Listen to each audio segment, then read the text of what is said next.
আমি এই ঢাকা বড় সন্তান হিসাবে যেটা আমি এই এলাকায় জন্মগ্রহণ করেছি, এই এলাকায় আমি বড় হয়েছি। এটা এই এলাকায় আমার শৈশব জীবন কাটিয়েছে। আমি যে এলাকায় যাই আমি কিছু সারা পাচ্ছি। ঢাকা বড় জনগণ আমাকে অভিনন্দন জানাচ্ছে, আমার সাথে একত্রতা ঘোষণা করছে। আমি একজন শহীদ জিয়ার সৈনিক, আমি বেগম খালেদা জিয়ার সৈনিক, আমি তারেক রহমানের সৈনিক। এই ঢাকা বারোর মাটিতে আমি দীর্ঘ প্রায় ৪৫ বছর রাজনীতি করেছি।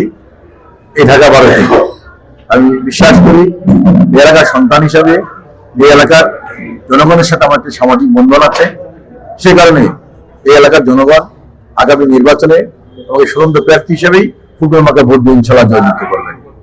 আর আল্লাহ পাক যদি আমাকে এই এলাকায় কবুল করেন, আমি এলাকায় যদি জয়যুক্ত হতে পারি, তাহলে এলাকার প্রধান প্রধান যে সমস্যা, মাদক, সন্ত্রাস, চাঁদাবাজ এবং কিশোর গ্যাং, এগুলো আমি এই এলাকা থেকে নির্মূল করব এবং এই এলাকার জনগণকে সাথে নিয়ে এই ঢাকা বারোতে আমি একটি মডেল হিসাবে তৈরি করবো, যারা বাংলাদেশে একটি উদাহরণ হিসাবে থাকবে।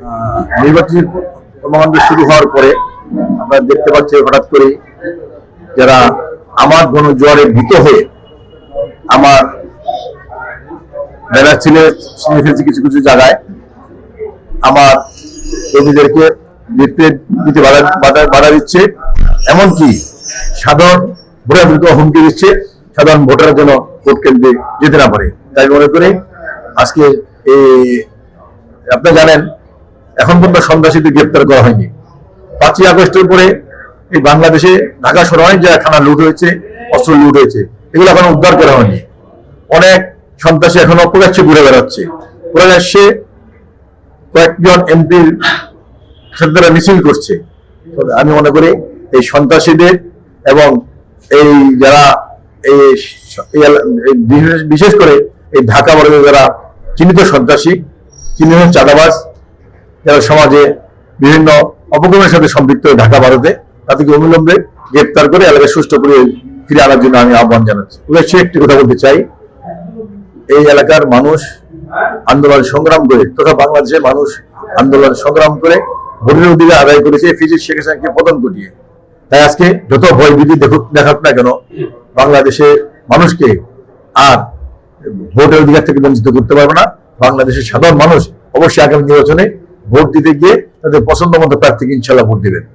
আমি তাদেরকে উদ্দেশ্যে আমি বলতে চাই, অনতি বিলম্বে এই যে অন্য প্রার্থীর ব্যানার ছিঁড়া, পোস্টার ছিঁড়া এবং লিফলেট দিতে বাধা দেওয়া, এগুলো অনুমতি বন্ধ করতে হবে। অন্যথায় এই এলাকার জনগণই ঐক্যবদ্ধভাবে এটা প্রতিহত করে তাদের। আমি এই এলাকার সন্তান, এই এলাকায় বড় হয়েছি। এলাকায় আমি দীর্ঘ ৪৫ বছর রাজনীতি করেছি। আমি শহীদ জিয়ার সৈনিক, একজন স্বতন্ত্র প্রার্থী। আমি খালেদা জিয়ার সৈনিক, একজন স্বতন্ত্র প্রার্থী। আমি এই মাটির সন্তান, আমি একজন স্বতন্ত্র প্রার্থী। আমি স্বতন্ত্র প্রার্থী হিসাবেই আমার বিশ্বাস এই মাটির সন্তান হিসাবে আগামী নির্বাচনে আমার স্বতন্ত্র প্রার্থী হিসাবে ফুটবল মাঠে আমাকে ভোট দিয়ে ইনশাল্লাহ জয়যুক্ত করবেন। আর আমি যদি ইনশাল্লাহ জয়যুক্ত হতে পারি, আমি এলাকা থেকে মাদক মুক্ত করব, সন্ত্রাস এবং চাঁদা মুক্ত করব এবং এই এলাকার যে কিশোর গ্যাং সেটা আমি এই এলাকাতে মুক্ত করব। সর্বোপরি এলাকার জনগণকে সাথে নিয়ে এই এলাকার আমি একটি মডেল হিসেবে তৈরি করবো। আরেকটি কথা আমি বলতে চাই, কোনজন প্রার্থী আছে আপনি বললেন, কেউ কিন্তু এই মাটির সন্তান না, কেউ কিন্তু এই মাটিতে জন্মগ্রহণ করেন নাই, কেউ কিন্তু এই মাটিতে রাজনীতি করেন নাই, কেউ কিন্তু এই মাটিতে দাঁড়িয়ে এরশাদ বিরুদ্ধে আন্দোলন করেন নাই, এরশাদের সাথে মামলা করেন নাই, জেলও যান নাই, কেউ কিন্তু এই মাটিতে দাঁড়িয়ে শেখ হাসিনার বিরুদ্ধে আন্দোলন করেন নাই, জেলও যান নাই। তাই এই মাটিতে সন্তান হিসেবে আমরা এই মাটিতে জন্মগ্রহণ করেছি, এই মাটিতে রাজনীতি করেছি, এই মাটি জনগণের সাথে আমার একটা সামাজিক বন্ধন আছে। সে কারণে এই এলাকার জনগণ আমাকে আগামী নির্বাচনে স্বতন্ত্র প্রার্থী হিসেবে ফুটবল মাঠে ভোট দিয়ে ইনশাল্লাহ জয়যুক্ত করবেন।